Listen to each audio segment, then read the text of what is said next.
Hi everyone, welcome back to Mike on Mike. Today we'll be checking out these films: Evil Dead Burn from Warner Brothers, Gail Daughtry and the Celebrity Sex Pass from Sony Pictures Classics, Moana from Walt Disney, and The Invite from A24, and we will guess if they're gonna pop or flop. Okay, the first film we can check out is Moana. I have not seen the first animated one nor the sequel, so I am not too familiar with this. I just found out that it is a musical, so that's interesting. Okay, here is the trailer on YouTube. It has 1 million views, which is weird. I think that this is like not a wanted film. I don't think anybody really asked for this, even though I think that everyone's been talking about The Rock playing what's his name? The main guy in live action, Maui, I think. So yeah, and I don't know, but this movie I think doesn't look amazing. I think it's The Rock's wig thing that's going on, as well as CGI problems or something. It looks kind of cool though, but I don't get why they decided to do this. Apparently, I think The Rock is a producer, so I don't know. It looked like maybe people didn't want to tell him that he looks bad in a wig. Like, he's pushing for this movie, I guess. Anyway, yeah, so we'll just check the trailer out now. Let's see, 2 minutes and 8 seconds. This is the final trailer, so yeah, here we go. Moana, I want to know about you. Tell me about your hopes, your dreams. Well, I guess I kind of jumped. Time's up. I gotta bounce. Maui. Shapeshifter. You stole the heart of Tefiti and cursed the whole world. If you restore the heart, you'd be everyone's hero. Maui, you're so amazing. Look at the definition. It's girls. It's true, I do have beautiful hair. What can I say except you're welcome?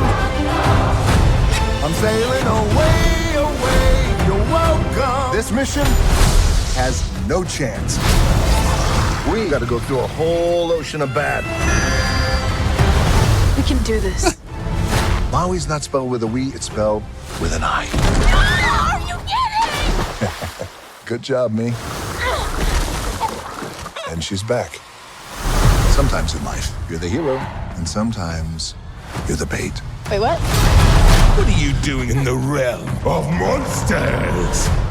Pick an eye, babe. I can't concentrate on what I'm saying if you... Yeah, just pick one. Hey, crab cake! I'm back. We set a course to find a brand new island everywhere we roam. And when it's time to find home, we know both ways. The ocean chose us for a reason. We tell the stories of our lovers in the never-ending tale. Let's go save the world.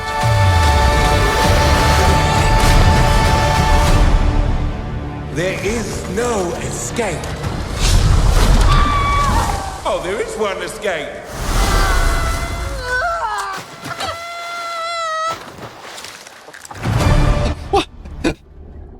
Okay, well, I gotta say, that really looks hilarious and silly. The little chicken. I'm not really familiar with any of that stuff, so I heard it's exactly a remake. I mean, if there's a spoiler in it, it doesn't matter. It's it's not a new one. It's not Moana 1, 2, I guess 3, or yeah, it would be Moana 3, I guess. But I don't know.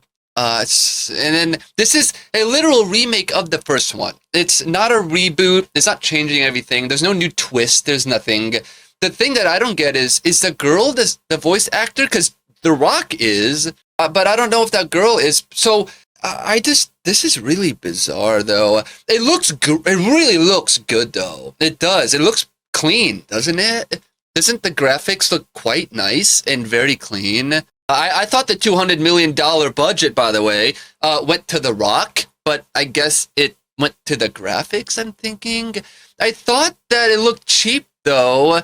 And I was saying, too, why didn't anybody, or The Rock probably did do it and say that, but suggest to go film it on location, to actually go there to the thing, and, on location and do it. I'm sure that he brought it up. I don't know why he wouldn't have brought it up and been like, hey, we can go film there. I have property that we can use or something. And then I guess I don't get it though, because it's The Rock's wig, and it was, I thought it looked cheap or something. So yeah, and I think that they fixed the, what's it called? If they fixed the wig part, it would still go to the graphics. If it's a graphics part, it would have still gone to his wig. I think they should have. I was thinking that. Why don't they just, at the beginning, somehow he falls next to a fire and his hair gets caught on fire and it just burns it off, and then he does a comic run to the water in the ocean and sticks his head in it and it sizzles out, like, whatever. Like, that would be okay. And then that's why, The Rock has no hair or wig, and get rid of the wig and not have any issue. People are going to complain that the character should have a wig, so maybe it's not good that way either. But yeah, that could have helped. Maybe somebody put a curse on him that gets rid of his hair, maybe, and it's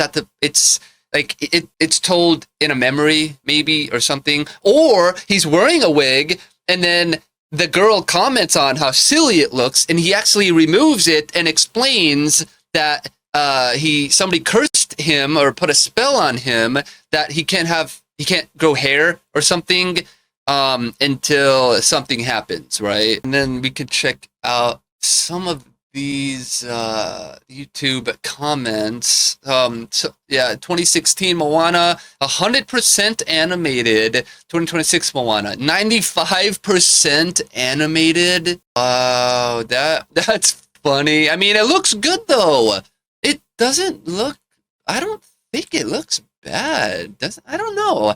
I think it looked very beautiful, like Avatar kind of level when they're out in the ocean and all that. Perhaps they're capitalizing on Avatar: The Way of Water, maybe, or something. Because, I don't know. Not really. They own Avatar, but just because of that water, a water type world is kind of fresh in everyone's minds, maybe. And then Moana does use, those the water stuff in it. And then the next one is Disney. Hey, want a visually less appealing version of the same exact story shot for shot? See, I don't understand that. Visually less appealing. I mean, I think it looks really good at times. I mean, obviously, the shots of when Moana and Maui are talking, they're obviously, that classic in front of a green screen shot, which I don't know why they can't just do a tracking shot or a moving shot or something to break up the feeling that this is in front of a green screen. And then this one says, Disney coming to a theater near you. Me. Is that a threat? Okay. Then, wow, this amount of CGI. Why wouldn't I just watch the animated version?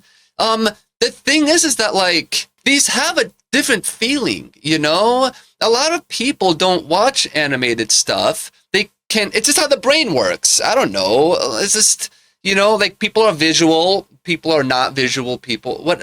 So maybe people who never wanted to see Moana animated, they want to see it live action, can now see it because it's just, it's how it is. Their brain is that way, and that's it. But there's got to be a percentage of people who are going to go see it because of that reason, besides the intended, hopeful, amount of fans who they want to go see it. And this one says, I cannot wait until they release a live version of this animated movie.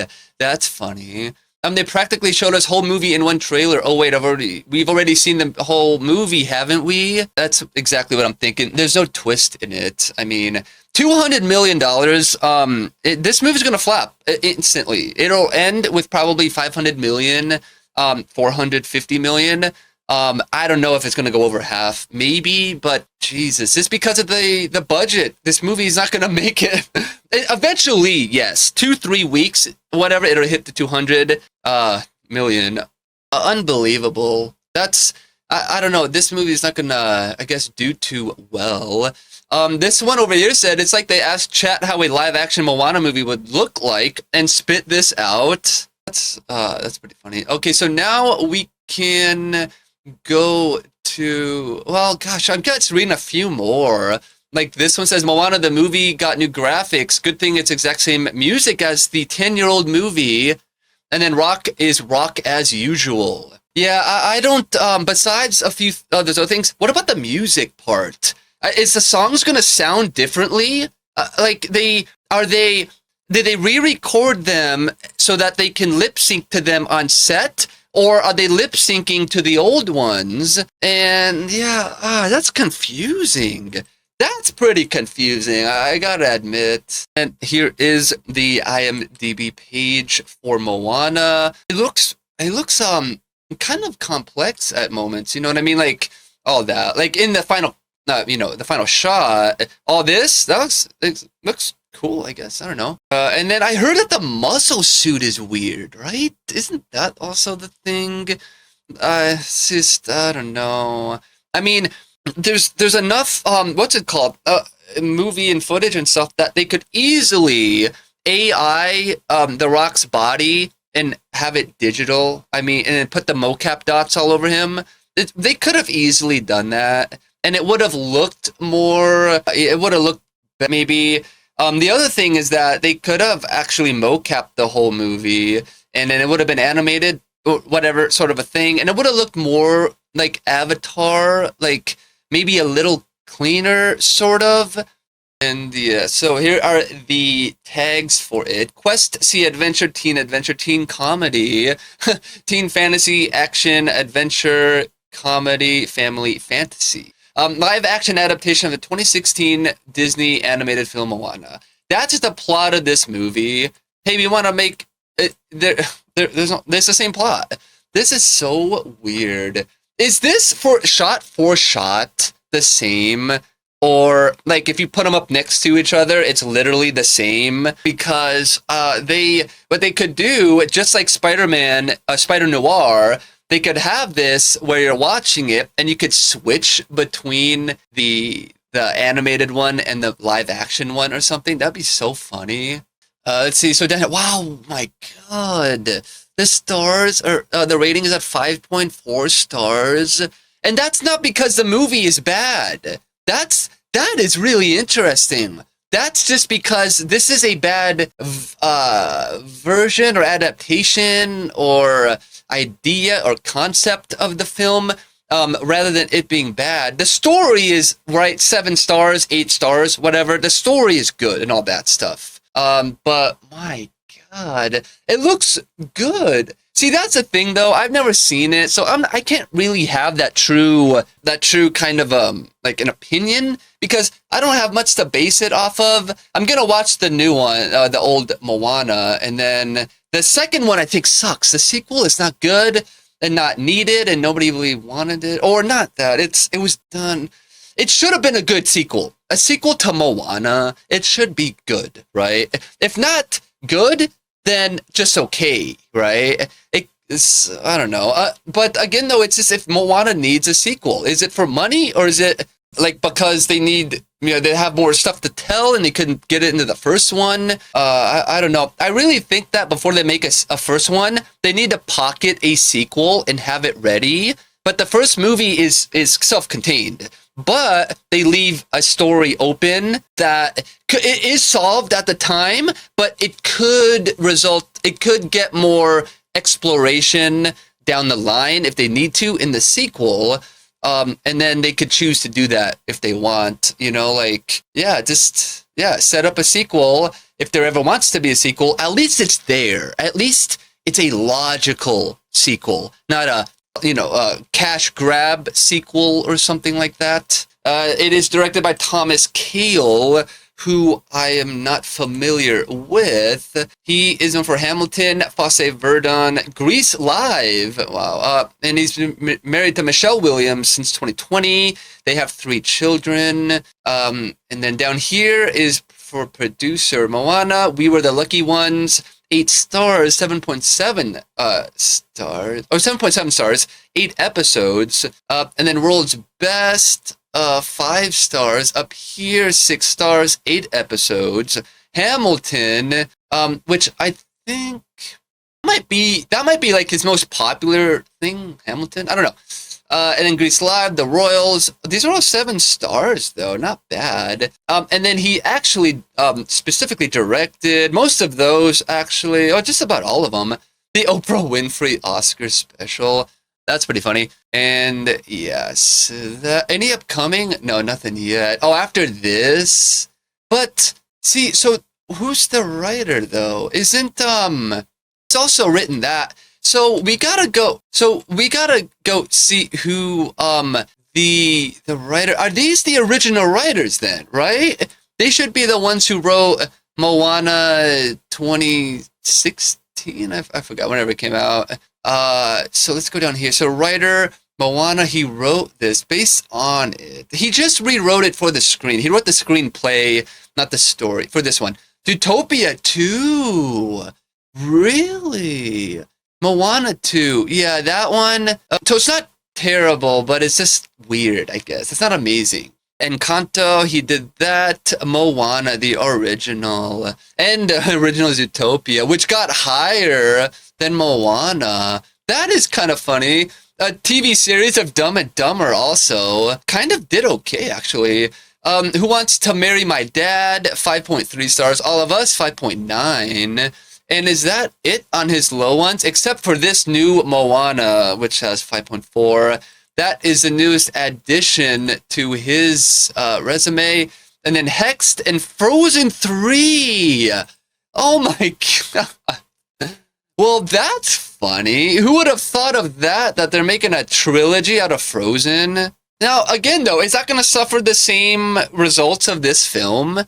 Is there more story? I mean, obviously, I think Frozen 2 did okay, right? I thought. Where's Frozen 2? Is that here? No, he didn't do that one. So, Frozen 3. Oh, it's executive producer, though. Well, besides that, they're still making, Frozen 3. Does that need a third one? Did that need a third one?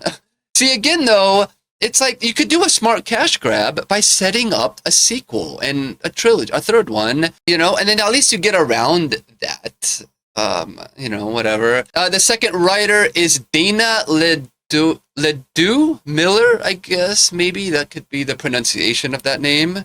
Let's see. So that might be her or no? I don't know. She was born in LA, known for Moana 2, Pirates of the Caribbean on Stranger Tides, and Designated Survivor. She's a writer, producer, and she works in the production department. Let's see. So writer, she wrote the screenplay here for those two. Kevin can F himself. Thai Cave Rescue. Those are pretty high ratings, though. Designated Survivor, Lodge 49, Blood and Oil, Narcos. Wow. And the Newsroom. Oh, with Jeff Daniels. I don't know. And then producer, she's done most of those too. And then production department, she's helped out on all of those. So the writing, so she's written Moana, this new one, this screenplay. Moana 2, the story and that, interesting. And then that didn't turn out well. And then all these other ones, which are pretty kind of high ratings. Blood and Oil is a little low. The rest are not bad. And then, unfortunately, this new Moana live action takes the spot for number 1 for worst film, or whatever, first flop for Dana Ledoux, I guess, Miller. And then the third writer is Ron Clements, and he is in the writing department, director, animation department. He collaborates with John Musker. They wrote and directed various Disney films, including The Great Mouse Detective, The Little Mermaid, Aladdin, Hercules, Treasure Planet, The Princess and the Frog, and Moana. The Little Mermaid and Aladdin are seminal final films. He co-directed because they brought back life to Disney animation in the late 1980s and early 1990s. Well, that's cool. And then down here are his films that he's done. So Moana, based on 26 animated film Moana. Tiana, that's also from Disney. That's cool. 8.5. The Little Mermaid. Is this a new one too? Oh my god. I think that this is probably, this is not going to end. They're going to continue to do live action remakes of all of their stuff, probably eventually. But yeah, anyway, yeah, this is all the stuff they've done. The Princess and the Frog, Treasure Planet, 2002. Classic stuff. I mean, this really classic stuff, alongside directing those and other things. Shades of Sherlock Holmes. I've never heard of some of them. One of the greatest cartoons. Princess and the Frog. Cool. Gone Fishing. A Little Mermaid live. Wow. And then upcoming for writing, he has Aladdin live from the West End, based on the Disney film written by. Cool. I think, which is very bizarre, I think that the Guy Ritchie did Aladdin, right? With Will Smith? That is so bizarre. It's so random. Like, Guy Ritchie's done King Arthur, Operation Ruse de Guerre, The Ministry of Ungentlemanly Warfare, The Gentleman, and a TV show of The Gentleman. And then he just did the one I just said, the Aladdin live action version, which is interesting. And then other things. So it's pretty cool. Oh, King Arthur. Yeah, pretty funny. It's such a variety of things. And the stars for the movie are Catherine Lagaya and Dwayne Johnson and John Toohey. I don't know who Catherine Lagaya is. Oh, so she is a little girl. Does she voice her in the other? No. Really? Didn't The Rock star in the old one? Like, do the voice acting? For him, he's reprising it. So for her, it's all kind of new and stuff. Yeah, so, if she is the same one. She's very pretty, though. And I guess pretty cast well, don't you think? Rather than, they could have easily put Zendaya, right? They could have chosen Zendaya, or whatever, or Sydney Sweeney, or, you know what I mean? Like, the current kind of people. But they went with kind of an unknown person who I think this is her second movie. Wow. That is really funny, though. This is her second movie. She did 3 episodes of The Lost Flowers of Alice Hart, and then now she's in a live-action remake. So that's got to be a thing. Definitely got to judge her performance from the movie, and, it's obviously this isn't her fault at all. But, well, hopefully she's a good actor and everything. We'll see when we read some reviews. Yeah, pretty awesome. Let's go check Dwayne Johnson and see what he's got upcoming. Because I really want to know. I thought they're going to make the Scorpion King again. No, what I don't understand is why it went from this Mark Kerr of him using, having prosthetics and his voice and actually acting, and then to this over here as Maui. With a terrible bodysuit, apparently, and a weird wig. I don't understand that, I guess this is... maybe he paid for it. I don't know. Maybe he would... I don't know. I think that, they can't say no to this guy. He's the moneymaker. I don't know. But whether you like him as an actor or not, he's pretty well known. As well as I think he's going to be a billionaire, isn't he? I don't know if Arnold was. No, I don't know. Something like that. I think this guy is on track to be, his net worth is increasing because of all the other things, his tequila brand and all these other things he's got going on. Let's see, down here, 125 credits. Wow. Yeah, he's in the WWE a little bit, I guess. Oh, wow, and they're still doing that. That's funny. I think the funniest SNL skit that he did was, that's wrestling, actually, not SNL, but SNL when he does The Rock Obama. That is so funny. It's The Rock. Oh, no, let me see. It's either The Rock as Obama, and then he goes down... real Obama, but he goes out of frame, and then The Rock comes back as an angry, bigger Barack, but The Rock. So funny. I love that one. Is really awesome. Yeah, The Smashing Machine. That is such a good movie. Oh my God. When they yell at each other at the end, it's such an insane scene. Oh, the whole movie, I really liked it. It's really cool though. It's so, I thought it was great. Why is it so low? That's so dumb. I hate that. Anyway, yeah, so let's see. Here is the red one. So Moana 2, he did voice Maui. That is weird. Upcoming though, I wanted to see is Jumanji Open World, Fast Forever. Wow, that's like the 11th movie. So they are gonna. Wow. So we're gonna find out what happens at the end there on the Hoover Dam or whatever. Right? Doesn't it end on a cliffhanger with Vin Diesel's character driving off or something with the kid or someone? I don't remember. So Fast Forever, that sounds like it's the finale, right? That sounds like the last movie. And isn't Paul Walker making a cameo, however, again? And then there's Untitled Hawaii Set Crime. And then there's the Untitled Hawaii Set Crime Drama, which, why didn't they film this movie, Moana, whatever, in Hawaii? You know, that would have been easy. I think easier. And Fast Forever. Wait, what? Fast Forever Hobbs. Oh wait. 2028. Wait. What? 2020. Why are there two? He's filming it. And then, okay, they're gonna change the date then probably. Why is this like this? Look at that. Fast Forever, Luke Hobbs. They finished it. They're in pre-production. And then over here, Fast Forever, he's playing Hobbs again, but they're still filming it. That has to be a mess up entry on here. And then Lizard Music, Chicken Man, Free Bird, and Breakthrough. So yeah, those are his upcoming films. And then John Toohey, all these other people. I wonder if they reprise their voice acting, roles or not. She plays the main girl, but younger. That's hilarious.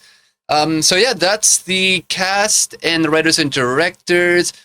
We can read some user reviews. It looks like there's only 19 of them so far.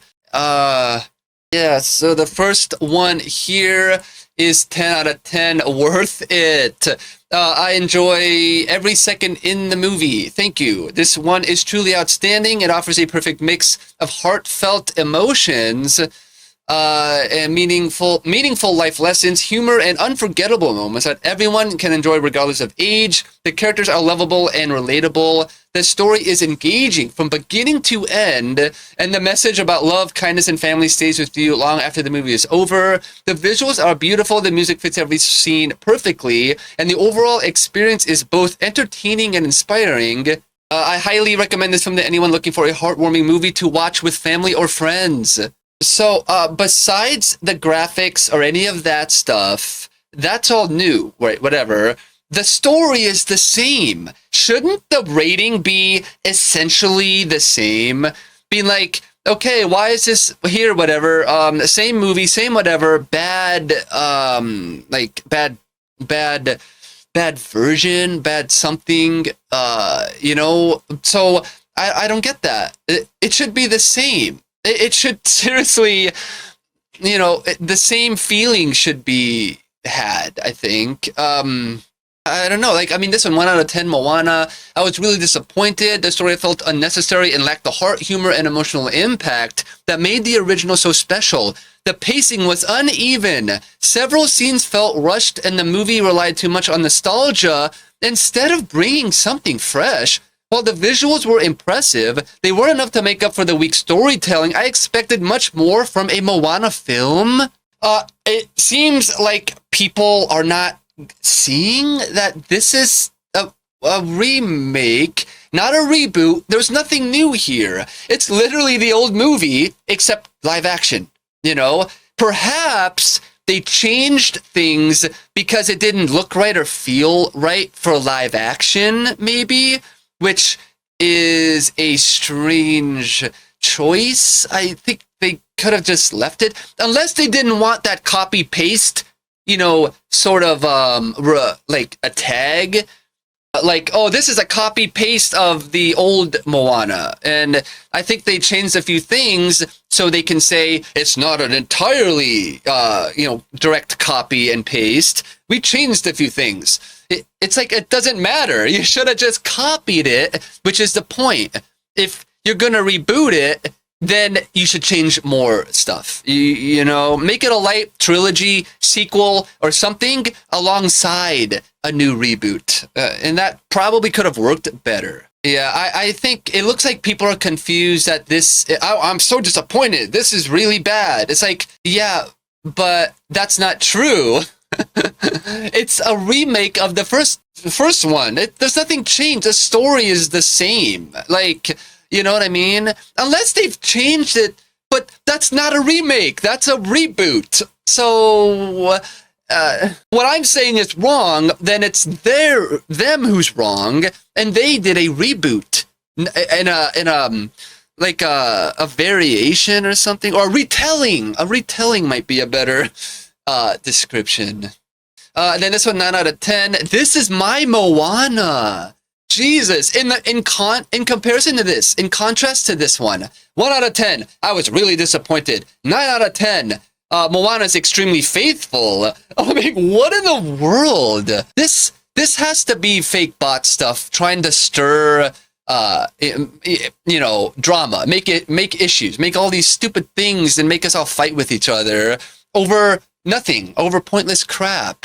This says Moana is extremely faithful, extremely colorful, and extremely fun from Disney remake that extremely fun Disney remake that captures the essence of the original and expands on it. Oh, by adding a certain degree of realism that justifies its existence in live action form and shows how iconic songs and characters can work in live action when done right. Now, this is entirely agreeable, right?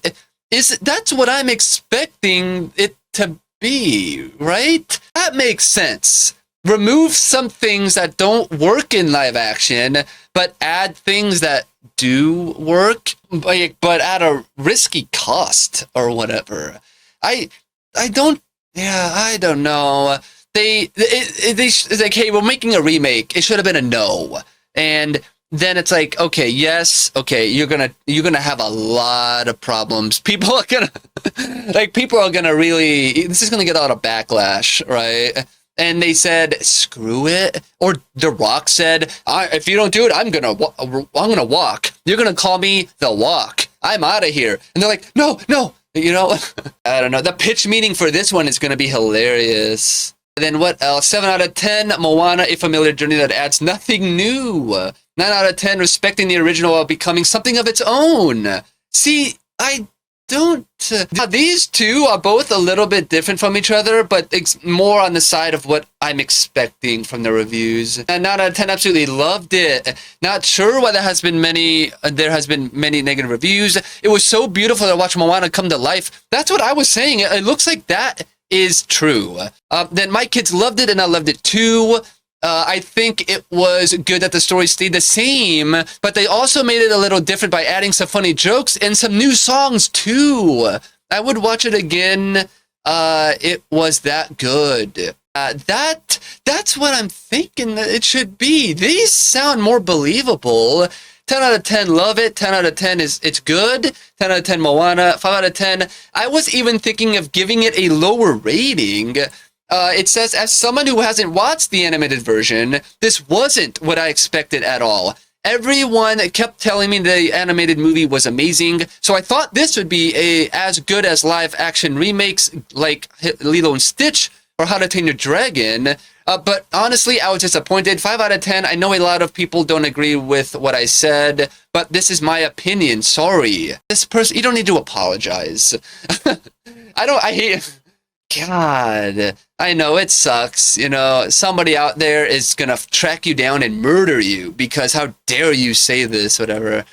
But anyway, yeah, I was disappointed. So the animated movie, I mean, the animated movie is it's like, you know, it is. I haven't seen it, but I mean, it is a good movie. And yeah, I don't know. That's unfortunate. At least this guy is kind of honest, though. Other than truly disappointed, he didn't like anything. What about the color? Does it look good? Do the graphics at least look acceptable? Then 1 out of 10, watch it early, wasn't worth it. 7 out of 10, a charming family film, especially for younger viewers. 10 out of 10, what are people on? 6 out of 10, you're welcome. Impressive. 10 out of 10, a new breath for Moana. 7 out of 10, Moana, fresh idea. You ain't getting it from Disney this year. 5 out of 10, charming but ultimately flat. 10 out of 10, 9 out of 10. Oh, Jesus. Perfect film, just wow. And that is it. So, yeah, those are all the IMDb reviews. We can now go over to this Rotten Tomatoes and check what they are saying. Here on Rotten Tomatoes, it has a 37% from the critics. That is so bizarre. I mean, like, yeah, that's really interesting. That's not a good thing, I guess.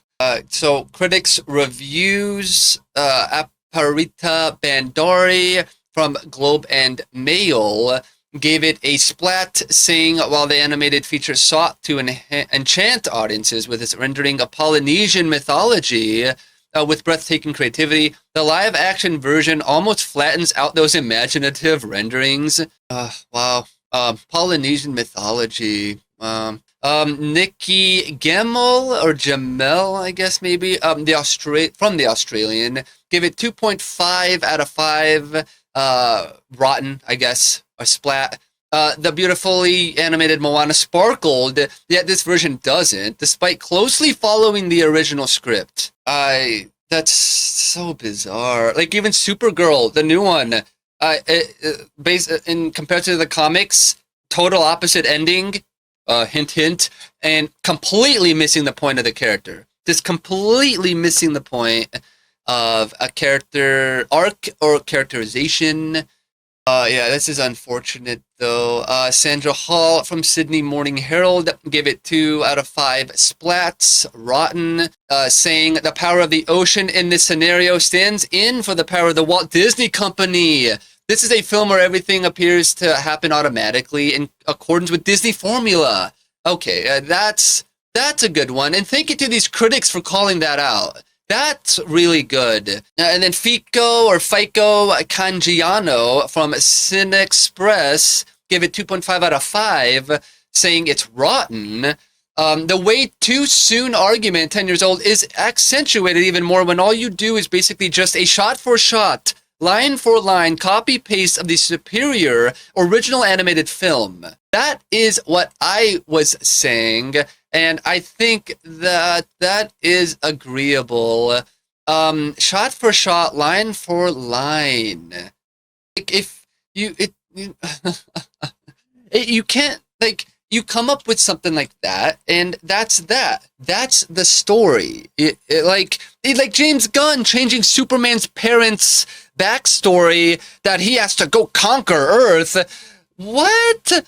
And then, because he chose to do the right thing, and it turns out that his mission was to be evil, that makes it okay. Well, you don't need to change it. Like, it's fine. It was fine the way it was.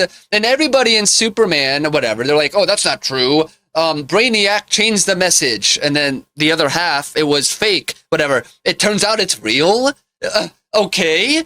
Then, that's Omni-Man's story. That's not Superman.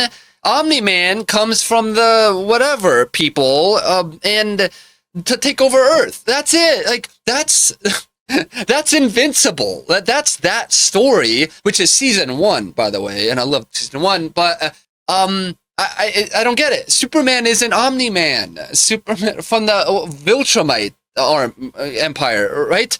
Like, Superman is Kryptonian. His parent, like, Jesus. The good part in Zack Snyder's Man of Steel is that the 20 or 30 minute intro or whatever on Krypton. I love that part. That is really important. When Jor-El sends them in the pod. I don't know. I don't understand that.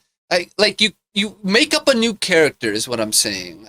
Like, do another movie called Young Maui or call it, there's other islands. Call it another island name, you know, like The Legend of Hawaii, and it's a guy named Hawaii, and maybe it's water in one island, and he makes a spell, and it lowers the water, or creates Hawaii, and now it's the Hawaii Islands or whatever. Oh, who knows? Come up with something, and then The Rock is that character, and now it's something else. And now you don't desecrate the, Moana or ruin anything like that, and avoid all this flack that and backlash that you're gonna get. I don't know. How unfortunate. The other thing is, ask us. Ask everyone. Put a poll out on social media. Get back all your information. Go have a meeting with Bob Iger or whoever, and sit there and have a meeting and decide if this is the right choice. We're gonna make a remake of a movie and ruin it. And Bob Iger is like, okay. He'll be like, no, absolutely not. Get out of here. Like, that should be the only answer or response from Disney or anyone who's in charge. Oh, those are all. Oh, I'll read the last one here from Gregory Newson from Deadline Hollywood Daily, who said it's rotten. The earnestness of this story just doesn't work as well when everything is done in such blatantly artificial ways and for obvious pursuit of profit. Yes, yeah, I think that one is, agreeable, I guess. I want to be nice and just say, and not talk about all that, but I guess that's the truth. And then audience reviews, AJG, gave it 2 stars, saying, I'll be completely honest, I didn't even watch this. I'm more forgiving of Disney's LA remakes than a lot of people, but that's a weird thing to say. And then Adrian S. gave it 2 stars, saying, their film, in German, I'm not reading that, I can't read that. These are all in Spanish. I almost could read that one. Amelia Solana M. gave it 1 star, saying, my mom and I didn't like the wig, The Rock. I don't like doing Disney Momoa live and show. I'd give it 1 star because that wig is pretty bad, I guess. Daniel O gave it a half a star, saying that Disney's idea to make live action films is a disgrace, even though it's the same script. The casting not represents in any something. Joel H gave it 3 stars, saying, I see what's happening. Yeah. Have you ever had conversation with someone where they start to tell you a story that is something? Yeah, so those are all the audience reviews and the critics reviews from Rotten Tomatoes. Okay, so, and for my final thoughts on this Moana movie, I think that, even if it was good, the budget's too high. It doesn't matter. It's going to flop regardless. It needs to make 400, 500 worldwide to break even. Oh my God. Early tracking has it at 60 million. Domestic or overall? Jesus Christ. How is this movie going to do overseas? I think that I bet you it's going to do really well overseas. Right? I bet you. Yeah, I don't know. I bet you it'll do really well overseas. Let's see. 9 million views. Not good. How many? Yeah, I don't know. 32% from the critics. Whatever. Well, this isn't going to do well. My guess is that this movie will definitely flop, unfortunately. And I'm going to say, it's going to flop. How much? I don't know what I would guess. It says 60 million. It doesn't even really matter what I guess, because it's going to fail no matter what. If I guess 120 million opening, it doesn't matter. If I guess 30 million, it doesn't matter. If I guessed 180, it doesn't matter. It's not going to do it. It's a $200 million first day opening. I don't know. I don't even know what movie takes that award. So, yeah, I am gonna say, I want to be generous. I really do. I am gonna say 80 million, okay? I'm giving it 20 million over the $60 million guess already. And I don't know, where is it gonna come in on the, at the box office? This could be number 1. I don't think it's gonna push the top few over. This is probably going to be within the top 10 for sure, right? maybe in the top 5. So I am gonna go with number 4. I'm gonna say 4th place. And the next film we can check out is Evil Dead Burn. I am not really familiar with the series, so I don't know if I can have the best opinion. I know Sam Raimi did it. I liked Doctor Strange and the Multiverse of Madness, even though, I mean, I feel like he didn't really direct. What did he really do? It felt like Sam Raimi, but the studio has their plans already, right? So he can't fully direct the movie. If he directed it, it probably, I don't know, maybe would have been better, you know? I don't know. If he actually had full control over it. I mean, it's obvious that, like, it's Kevin Feige, Kathleen Kennedy, Bob Iger, and then they say, okay, this is what we're going to do. Bring Sam Raimi in to get his feeling, whatever, his style, but he's not going to change anything. It's what we have, you know? It's like, okay, well then, like, you could come up with your own horror kind of style then, but, I mean, to bring in a horror director, and then he just does, like, he doesn't even get to fully direct the movie? I don't know. It seems strange. No pun intended. So, yeah, this is the trailer. It is at 1 million views. I thought it was... Oh, well, one of them said 13 million views. Main official trailer. This... Oh, okay. Well, must be a different main official trailer, I guess. And then 45,000 or 34K likes. And then they don't show the dislikes anymore. So, yeah, that's cool. Let's check out this trailer, which is 2 minutes and 30 seconds. Kind of a long one. Hopefully they don't show anything from the, you know, any spoilers. So, yeah, here we go.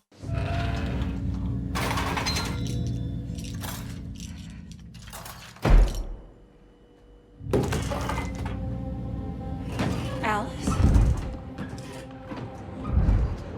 What's wrong? What happened?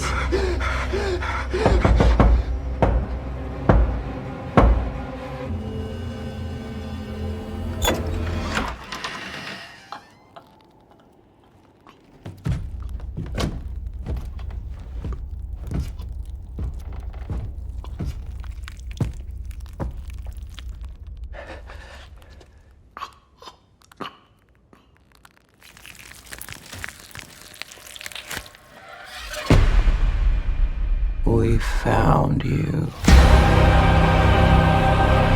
William, my sweet boy. I would give anything for us to be together again.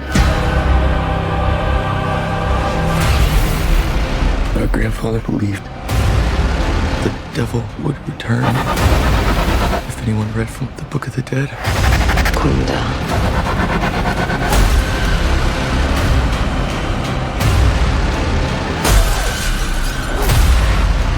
The whole family can be reunited.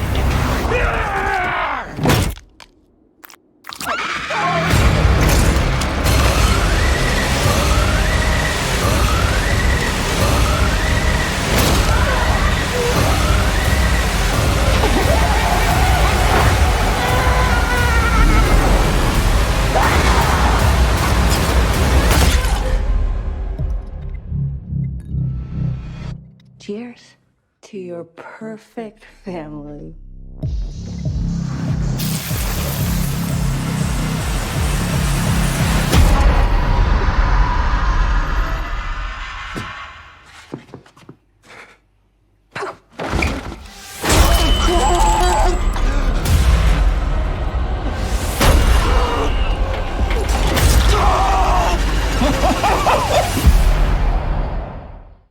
Wow, I mean, that looks insane. That looks really cool.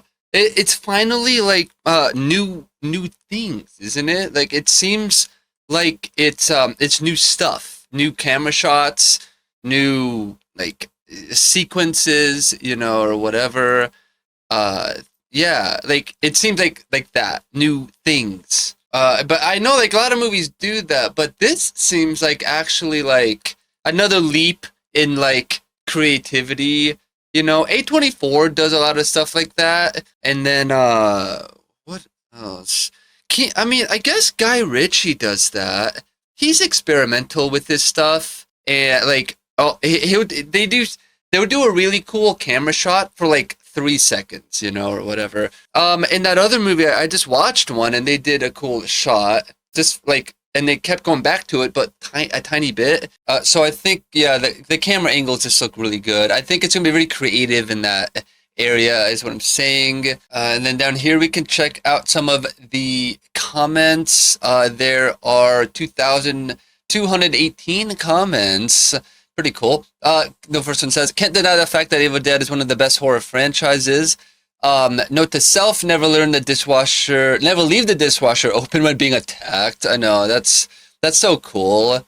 I mean, you know what I mean? Like an idea, like a new thing. And then, yeah, that's pretty scary, you know, like the whole scene. I mean, when it plays out, I think it's going to be very crazy to see the whole scene and all that.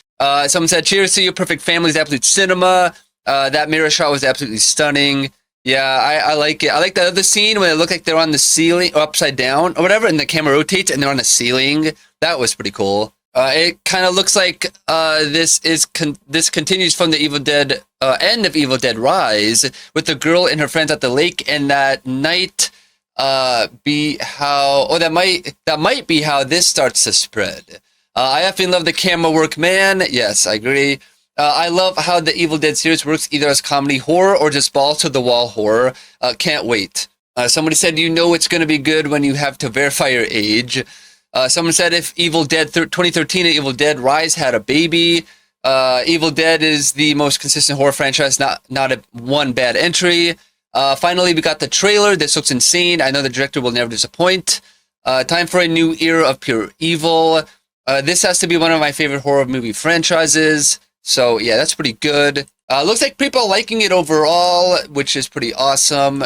So yeah, now we'll go check out the IMDb page. Okay, here is the Evil Dead Burn IMDb page. It is an hour and 50 minutes, so that's pretty cool. That's probably not a bad amount. I'm sure there was more ideas or something, and they're like, hey, split it. You can make a movie in the future maybe or something. And he's like, okay. And then maybe they cut it back. Maybe I'm sure it was probably cut at 2 hours. And then they're like, hey, we need to make it a little bit shorter or something. I don't know. I'm sure it was filmed. There was probably a lot more. And then I don't know how it is with the DVD releases. If there are, you know, other things that they left out, all the deleted scenes, everything, alternate endings. I don't know if that's a thing with these series or not, or with this series. But maybe that's a thing that they do. I don't know.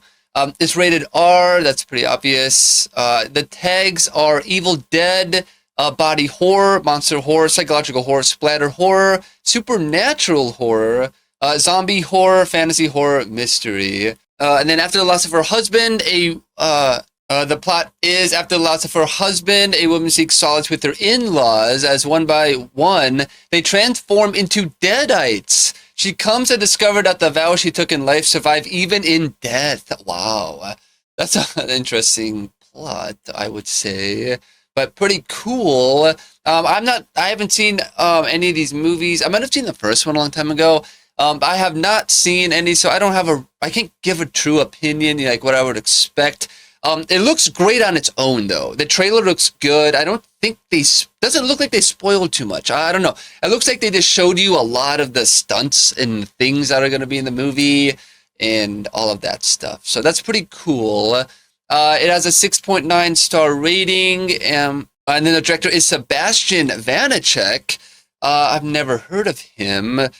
Here is his page. He is a director, writer, actor. So he has done all these down here. He has done this one, Infested, got 6.2 stars. Then Crocs, which got 3.8 stars. And then Mayday got 3.1. And the last one got 2.4. These are getting increasingly less, or decreasingly like less. What? Maybe that's why this guy was picked to direct this movie or something. maybe Sam Raimi was like, hey, I saw your past stuff. I think with some help you could direct this movie, and I'll let you take over it, but I'll be in the background maybe or something. Like I'll be here 10% and you do the rest of it. Because I think Sam Raimi's credited as a writer, I think. He didn't direct it, just this guy directed it. So it looks like, yeah, maybe that's what happened. He's like, hey, the last movie you did wasn't so bad. I think with some direction, you could do this Evil Dead Burn movie and do good with it or something. Do well with it. And then a writer, he did all of them too. And then actor, he only did one thing. So he's French or something, I guess. So he did one acting, and then someone said, hey, you're better at all of this maybe, or he did this on his own. And then he increasingly got kind of better. I mean, his shorts are bad, but I mean, that's a big jump to a movie of a rating. So maybe it shows there's promise. You know, it's promising that he could actually do good with something. And then, yeah. Like, I'm sure he has ideas for his own series, you know? And with Sam Raimi's help, he could be really good and kind of, you know, learn from a master sort of a thing. And then this guy's movies could be, you know, will be better. Like the next one will be really good, you know? Whatever they do, if they ever make another one of these, maybe he takes over as a director, you know, and he does the next set of Evil Dead movies with his style, maybe. That could be pretty cool, you know, and then Sam Raimi could always be there, you know. He could do like Raimi Studios, you know, and then produce all of this guy's stuff even, you know, that could happen. And then the other writers are Sam Raimi himself, we'll check him out, and Sebastian.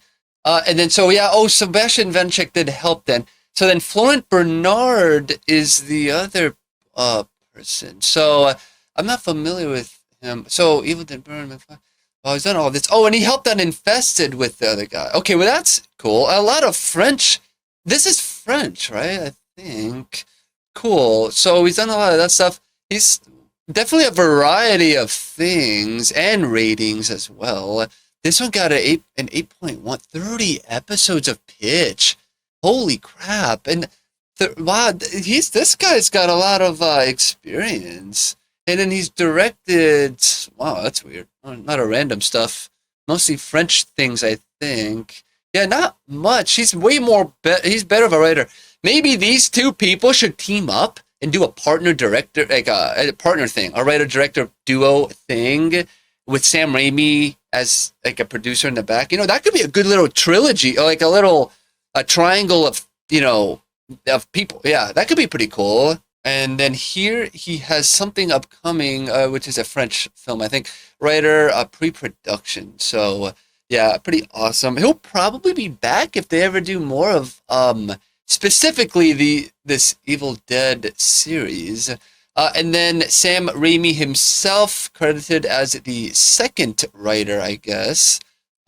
So he has done all of that. The Spider-Man, that is so cool. So he did Send Help, and then obviously this movie. So Send Help, that's cool. I guess that turned out to be pretty good. Even if it wasn't like good story or whatever, it still probably looks really great, you know? Or the horror, the scariness is probably done very well. Then Lock didn't do so well. Don't Move, Boy Kills World, and then he did Evil Dead Rise. See, I haven't seen any of those. 65, I don't think I saw that one. Uma, Nightbooks. Don't Breathe 2. Wow, he's done a lot. The Grudge. I don't know he did that. Wow, he's done so much. That's awesome. Poltergeist. But wait, wow. Wait, is that a remake or is there an original? I thought he did the Poltergeist. No, that's obviously a remake. Isn't the Poltergeist, who did that? I don't know who did that one. I think that's an old one. The Grudge 2. Wow, The Boogeyman, The Grudge. Interesting. And Hercules. Wow. Definitely. What a variety of work. And then writing. Wow, he did Darkman. Cool. And then a game. Did a bunch of that. Xena Warrior Princess. Cool. Wow. Yeah, he's done so much stuff. It's so... well, and the ratings are all over the place. But, interesting. Cool. Yeah, this guy's got a lot of experience. What is it? What does he have upcoming? Evil Dead Wrath. Oh, okay, well... Well, then there you go. Okay, well, post-production, they've already so they're editing it. Why is it going to come out in 2028?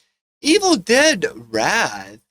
Oh, okay. Well, anyway, and then Darkman. That's funny. Because he did the old stuff. A 30-minute unaired television pilot based on the original Sam Raimi's 1990 Darkman movie. Wow. And they've already cast like so a 30-minute unaired television pilot, even though it's 22 minutes. So even with the commercials, it's counted. That's funny. And then these people are in it. So this is like shelved then. Is that what it's? I think this is saying here. It seems like it's that. Like, yeah, they filmed it and they're like, they haven't put it out yet.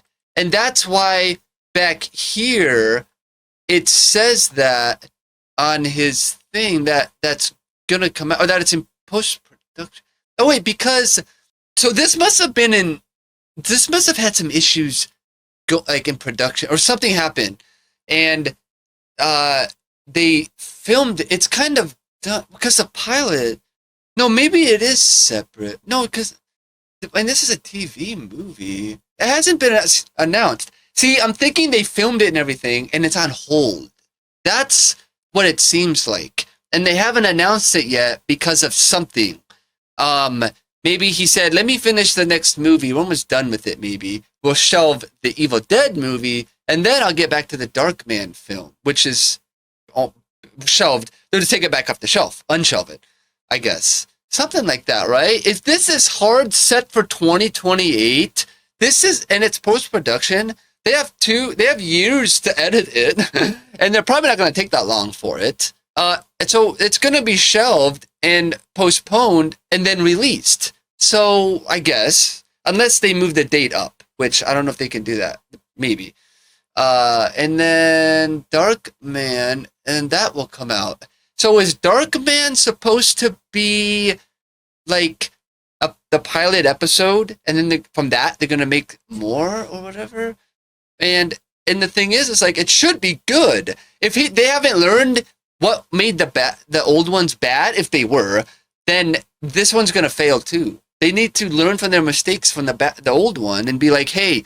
All of this stuff, the fans didn't like it. We watched the clips on YouTube and everything, and we read all the comments on IMDb and everything, and we know what's wrong, and we fixed it. And this new Darkman series is gonna be perfect, right? That's what the meeting should be, at least. And then up here, he has his producer stuff. Upcoming is Evil Dead Wrath. Oh, he has a lot more. So he's mainly doing two things specifically, but also helping out on Evil Dead Wrath as well. Tortures of the Damned, Portrait of God, Play Dead, Darkman, and Crawl 2. Wow, that's good. So they're all going to have at least a creative horror feeling to these movies. If they are that, I'm sure he could do a lot of, a variety of styles, but overall, they're at least going to be, professional, I guess, I think. So yeah, anyway, we can go down here and check out the cast. I've never heard of this actor, Sohelia Yacoub. She has been in Dune. So she's been in the background this whole time, kinda. That's good. All right, well, that's great. And then upcoming, she has a French film, I guess. Okay, cool. So a lot of that's cool. They're mostly happen to be French, I guess. That's funny. I don't know. That's a funny coincidence. And then this guy is an actor, writer, producer, and he has done all of the stuff. Wednesday. Oh wow. And then Daredevil Born Again. Wow. So again, this guy's been around in the background, and he's written some stuff and produced some stuff. That's great. Wow. That's good. If he ever needs to go back to writing, he always can. And then upcoming, he has Wednesday again. Oh, another season of that. And he's reprising his role of Tyler Galpin. That's good. And then the rest of the cast is here. Mostly everyone's unknown. That's so awesome. They could have easily picked, big, all known people or whatever. And it's good that they didn't do that, I guess. Just for a change, like they get all the roles. No, we can check out the reviews now. 94 of them. The first one is 10 out of 10. Innovative and extreme. The movie is an endurance test. It's incredible horror filmmaking, innovative and heavily inspired by French extreme horror. Oh, okay, there you go. It's extremely wild, scary, funny, and insanely gruesome. Love the performances across the board, but especially the lead and Hunter Doohan. Stay for two post-credit sequences. Definitely the best movie I've seen this year, but not for everyone. That's good to stay for 2 post-credit scenes. That's awesome. 2 out of 10 made for TV. 6 out of 10 misstep. Evil Dead Burn is yet another installment in one of the most iconic horror franchises. Trying to follow in the footsteps of Rise, it falls well short of the mark far short, in fact. Okay. Burn unfolds in a confused and clumsy manner that eventually becomes tedious. With flat characters and hesitant, unconvincing demons, it never manages to generate the sinister energy that has always defined Evil Dead. A real disappointment. Yeah, that's interesting. These aren't, doesn't look too good. 6 out of 10 had more potential. 6 out of 10, it was decent. It started off pretty good, but slowly got worse towards the end. The end was pointless because it made the entire movie irrelevant. It was supposed to have comedy in it as well, but the moments that were intended to be funny fell flat and were not. Overall, it was okay, and it's certainly not bad, but it could have been loads better. This doesn't sound good. 7 out of 10, pretty good. 4 out of 10, worst of the franchise by a long shot. 3 out of 10, it's a very much an okay movie. 3 out of 10, woman, must live till the end. Oh my god, these are not good. 1 out of 10, gore mask as horror. And then 10 out of 10, absolutely terrifying. Look at the contrast. What do you believe? Are these the bots to sway everybody or something? Look, this one said absolutely terrifying. If you are a fan of the Evil Dead movies, you will love this. This movie is true hardcore horror. Once you hear that incantation spell, get ready for hell. Don't believe the negative reviews. Please watch this movie and get your own opinion. It's very gory and terrifying. Can't Evil Dead Wrath. I can't wait for Evil Dead Wrath, I guess. Deadites will give you nightmares. Yeah, okay, well, that sounds like that sounds like a believable one, kind of, sort of. And then 7 out of 10, great gore and carnage. 2 out of 10, gruesome and gory, but not much else. 5 out of 10, exhaustingly soulless. What if the Deadites were our past trauma? 2 out of 10, am I missing something? My partner and I were really looking forward to seeing the movie. Me, more so. But we were so disappointed with it. The script was weak, the acting was under par, and I actually felt some parts of the movie were embarrassing. I enjoyed Rise, but for me, this was garbage. There's not many movies I've seen where I was champing at the bit for it to end, but this was certainly one. This doesn't sound good. 5 out of 10, a real disappointment. 9 out of 10, the franchise was brutal, inventive, and relentless chapter yet, expanding the lore while delivering nonstop horror filmmaking at its absolute best. 7 out of 10, brutal, tense, and surprisingly serious. 10 out of 10, Evil Dead 2013 meets Martyrs. 9 out of 10, not as good as Rise, but unique in its own. 7 out of 10, Push a Throttle. 7 out of 10, Evil Dead When Evil Goes French. Well, it's definitely in the middle and more towards not good, it seems. Darn, I don't know. We can go check out the Rotten Tomatoes reviews now. It looks like it is at 71% certified fresh from the critics. Man, I think that, I don't know, why, if this really is like a bot issue or something, trying to make it look like this is a bad movie or something, or whatever, just to sway people.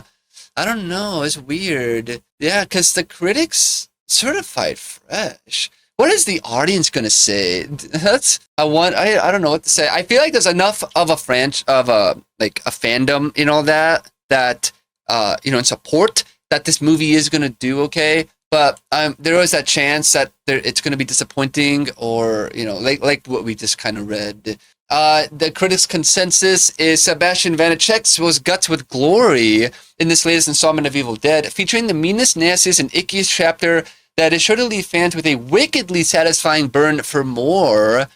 That sounds so promising. The critics' reviews, Mark Kermode said that it is rotten. I found myself getting bored. Joshua Rothkopf said it's rotten. This movie is not for those who want anything beyond a steak served blue.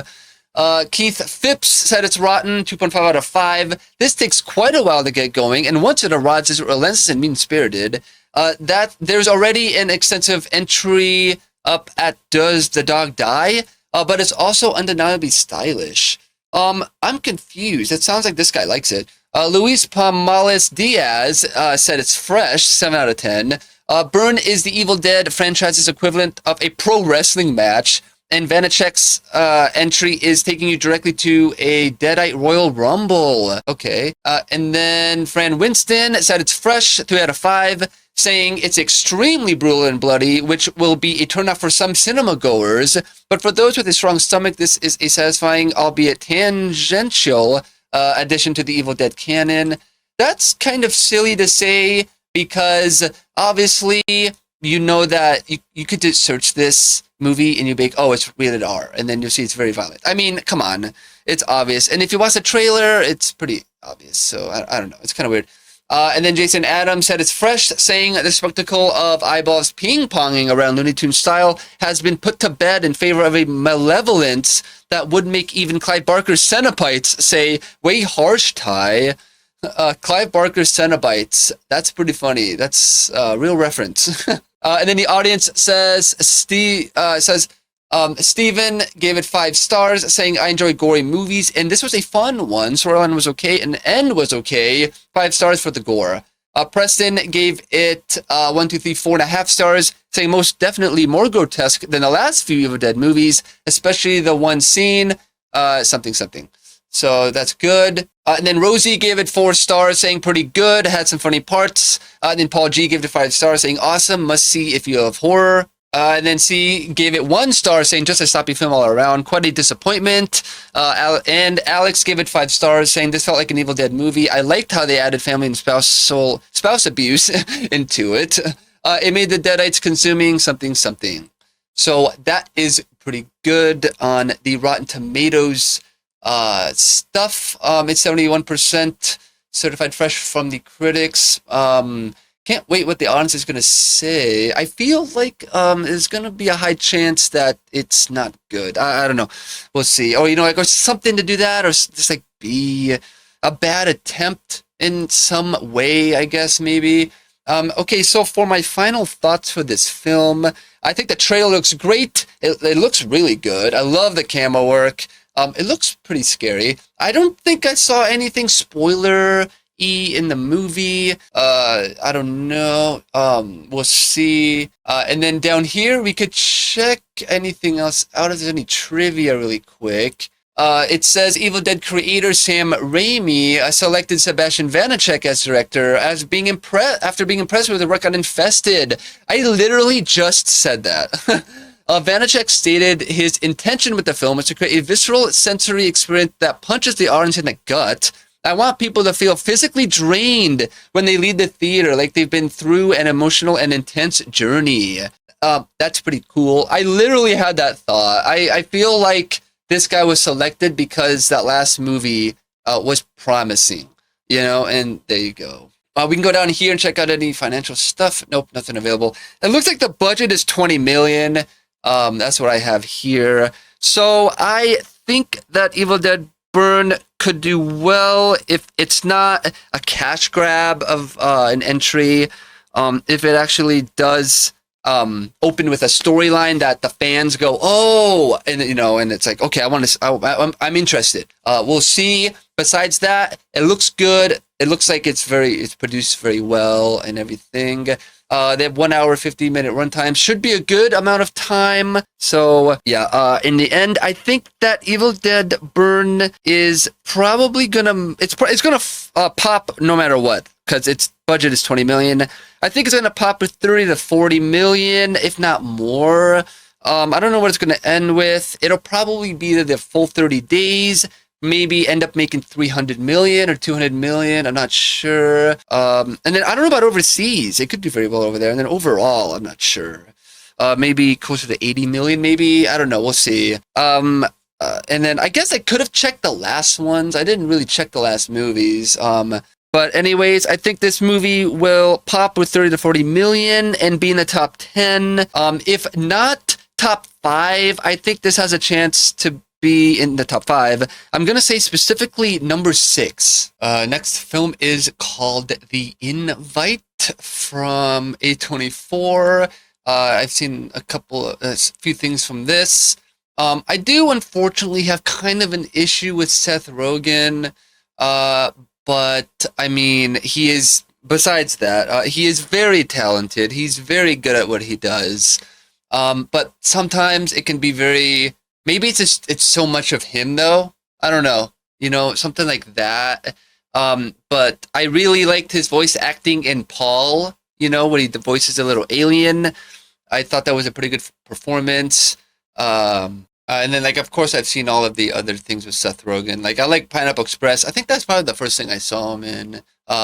So, yeah. And then he's very good, all those movies, Knocked Up, The 40-Year-Old Virgin, all of those. Those are really very creative movies. Okay, so we go on to trailer now. It is 2 minutes, 2 seconds. Pretty cool. So, here we go. Hi. Hi, come in. Nice to see you. We are so happy you're here.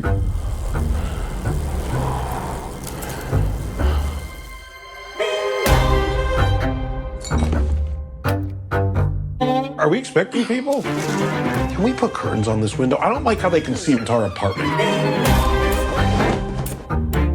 This shirt, it's nice. It looks really good on you. Well, you could tell me that once in a while. Take them off? I don't give a fuck if you take your shoes off. For me, no gluten, no dairy, no meat, no sugar. Oh, no. There's something I've been wanting to talk to you about. We also have something we wanted to talk to you about. You can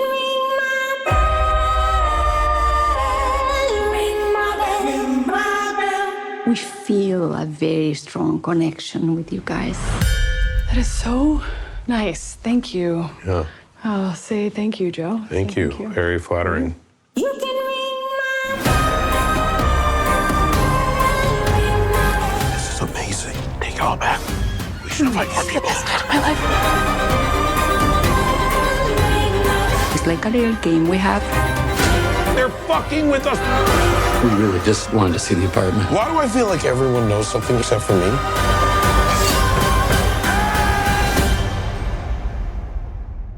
Just to be clear, you, her, and me. Yes. Me too. Yes, also you.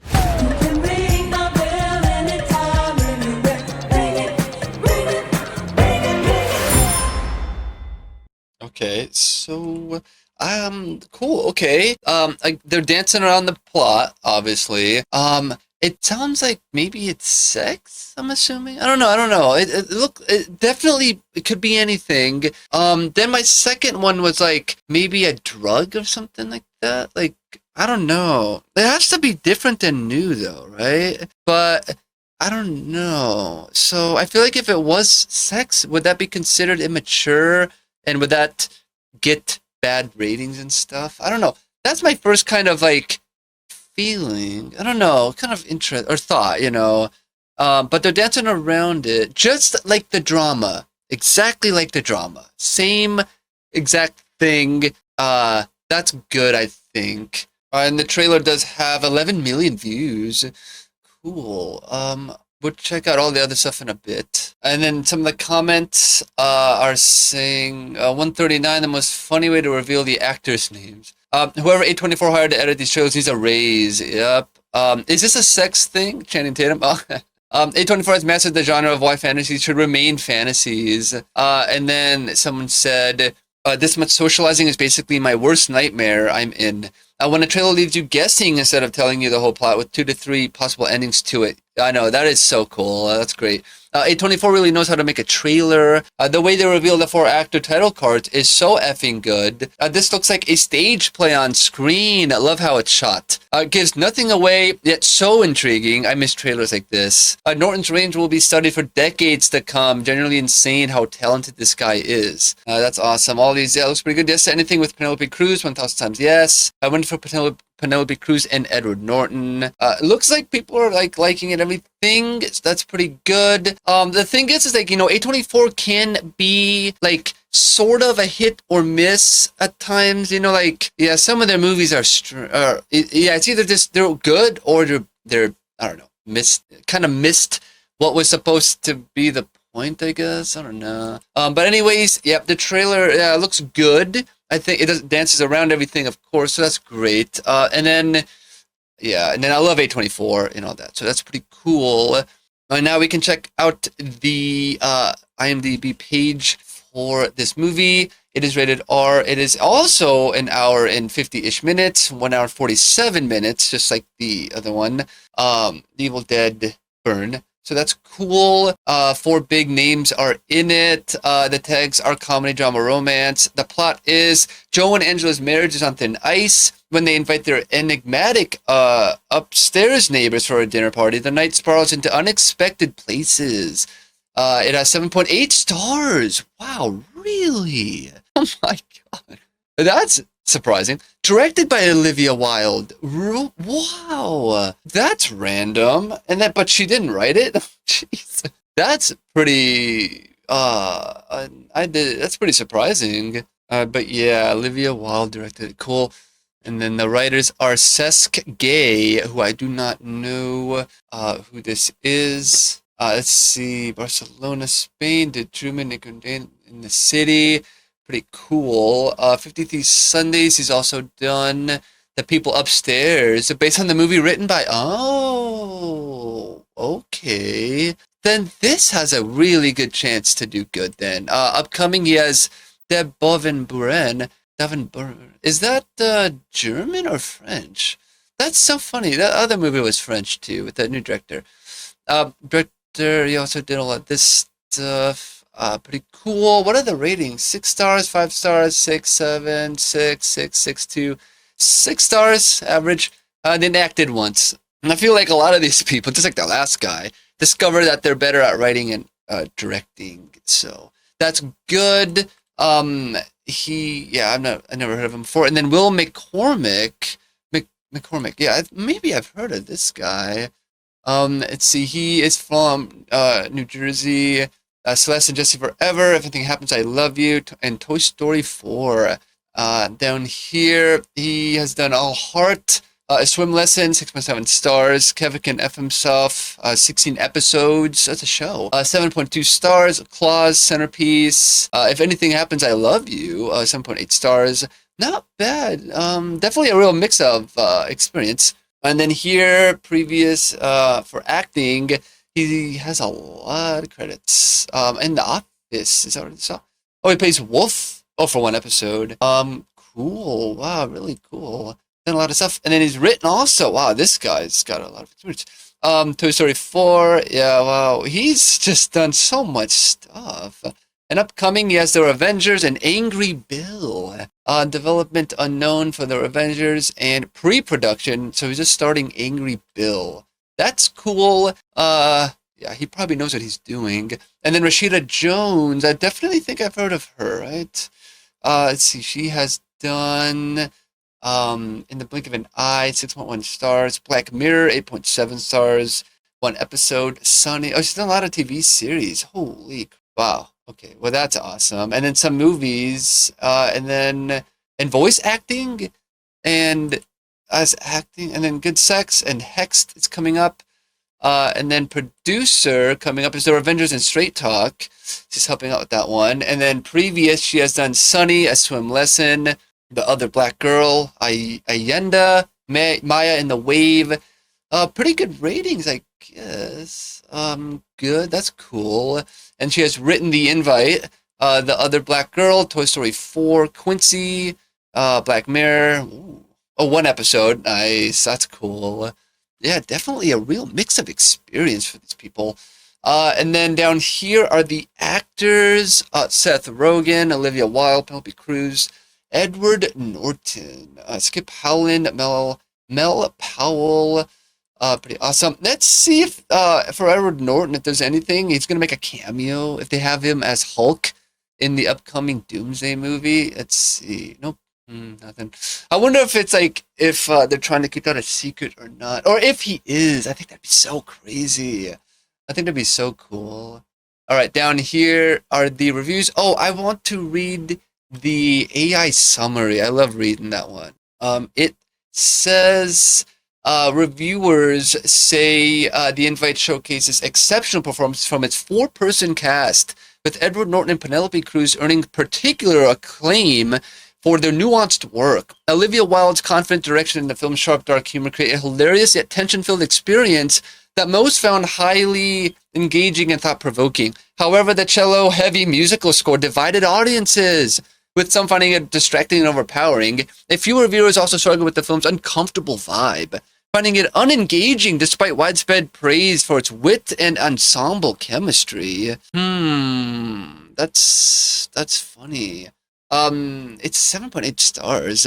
Has 59 reviews.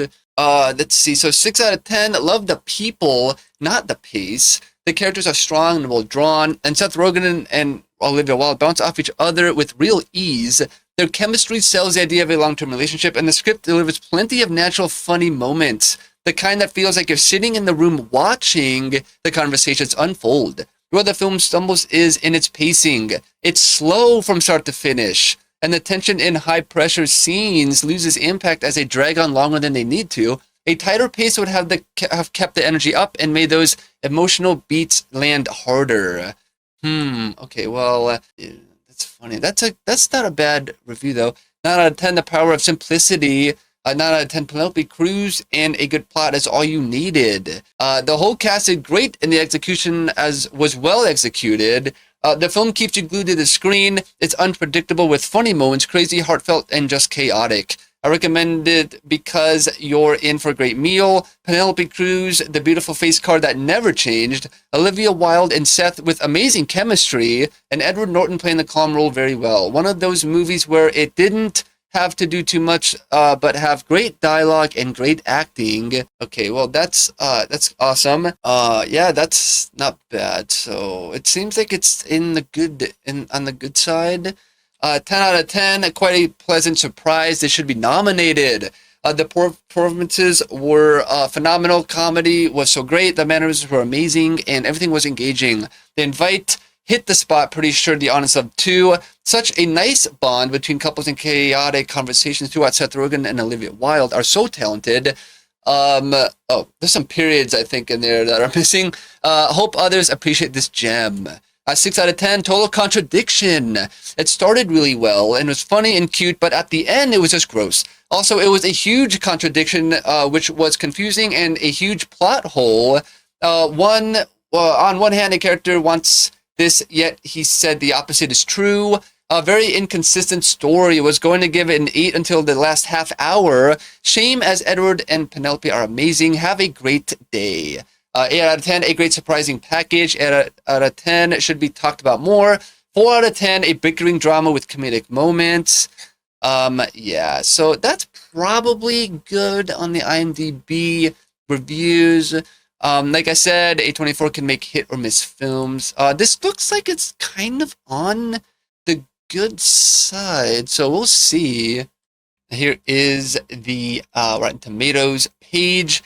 Wow, it's at 96% from the critics, certified fresh. 96% from the audience as well. This is, wow, okay. This, again, contradicts those supposed bot comments on IMDb. Critics' consensus is perversely funny while giving it its quartet of fine actors some of their best material yet. The Invite is a sophisticated farce that reaffirms Olivia Wilde as one of the most exciting filmmakers working today. That's surprising. Critics' reviews. Nikki Jamel said it's fresh, 4 out of 5. saying the film is a modern Who's Afraid of Virginia Woolf with kink. A movie for grown-ups, smart and sophisticated, of a type not made much anymore. So refreshing and so deliciously funny. Moara McDonald said it's fresh, 2.5 out of 4. You might not want to invite any of this quartet over to your apartment, but they're good company on screen. Jake Wilson from Sydney Morning Herald said it's fresh, 3.5 out of 5, saying Wild seizes the chance to show her craft, especially when it comes to telling a story through framing, lighting, and set design. Frank Wilkins from Real Reviews said it's fresh, 5 out of 5, saying sometimes the biggest cinematic thrill isn't watching the world end at the hands of another mass supervillain, it's surviving dinner with the neighbors. And then Michael Compton from Bowling Green Daily News said it's fresh, A-, saying this is a very funny, very sharp and astute adult comedy anchored by 4 outstanding performances: Wild, Seth Rogen, Edward Norton, and Penelope Cruz. Rosie Fletcher from Radio Times said it's fresh, 5 out of 5, saying rich, funny, and keenly observed. It's one of the best films of the year so far. Okay, well, this is pretty good. I guess audience is saying William gave it 3 stars out of 5, saying mediocre, but I tend to trash anything with Olivia Wilde in it. She's in over her head. I feel like Seth Rogen would have the same thing said about him. Eric gave it 4 stars, saying hilarious, witty, well acted, and even touching. Although not for everyone, know what you are signing up for. Yeah. I have some ideas. Calvin J gave it 5 stars, saying this movie was about how we treat one another instead of how we look at one another. It was a very refreshing surprise. Sean gave it 4.5 stars, saying Olivia Wilde went nutty mode. Honest John gave it 5 stars, saying one of the best movies of the year. And Evie gave it 3 out of 5 stars, saying the description does not prepare you for the content of this movie. I took my grandmother to watch it. Pretty hard watch. That's what I'm thinking. I'm thinking it's about that one topic. Pretty cool, I guess. 96% from the critics, certified fresh, and 96% from the audience. And for my final thoughts on A24's The Invite.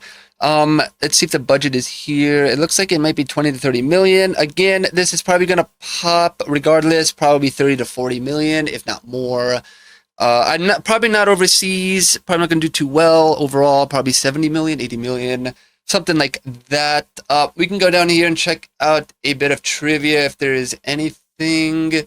Let's see. Before the end credits roll, a message reading to Diane is shown. This is for Diane Keaton, who played director Olivia Wilde's mother in Love, the Coopers. At the Los Angeles premiere of this film, Wilde elaborated on the choice, saying she really wanted to show this movie to Diane. I don't think that there is an invite without Diane Keaton because she's in so many of the films that inspired this film.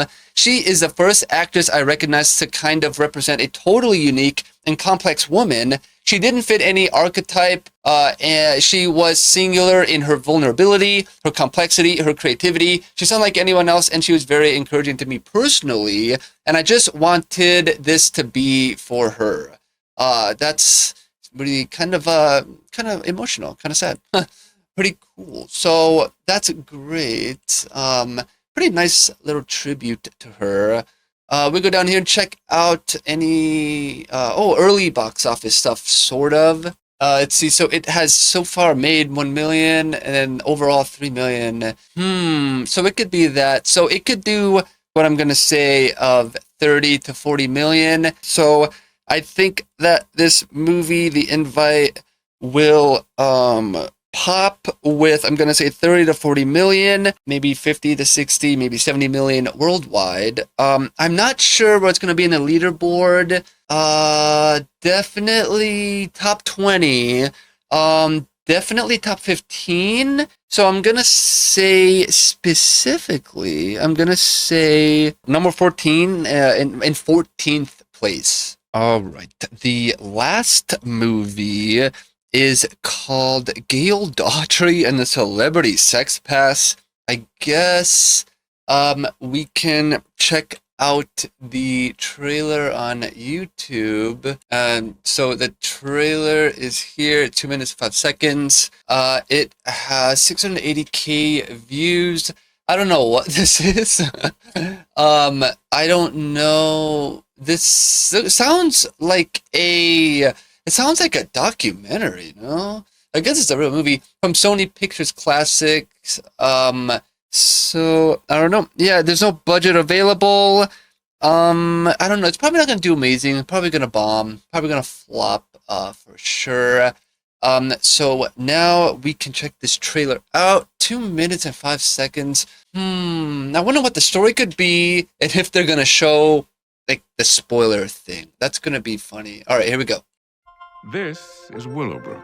I know everybody in this town, and I know all their stories. But no story is crazier than the story of Gail Daughtry and the celebrity's sex pass. Tom? Gail, I was just about to text you. This was my one free pass, remember? Do you really think that we should do this? Tom gave you a free pass, too. That's true. I had a celebrity free pass thing with my fiance, but he took it literally. So now I need to have sex with John Hamm to even out the score and save my relationship. You did the do, now you gotta do the do. Yes. Gail needs to do the nasty with Mr. John Hamm ASAP. I am so sorry that we got you fired. See John Hamm. Do you have an appointment? No, but I'm John Slattery. Yeah, I know. Thank you, man. Thank you.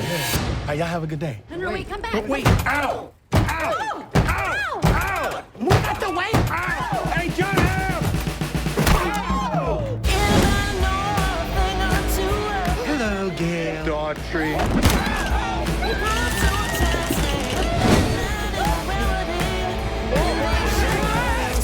How exactly did you get in here?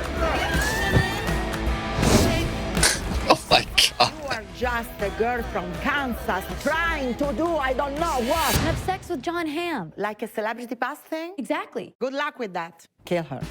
What? It's got violence, intrigue, and espionage. I mean, the whole dang world's at stake. Every time. I said good day! Who's ready to meet a Mr. Jonathan Hamm? I'm ready to do a lot more than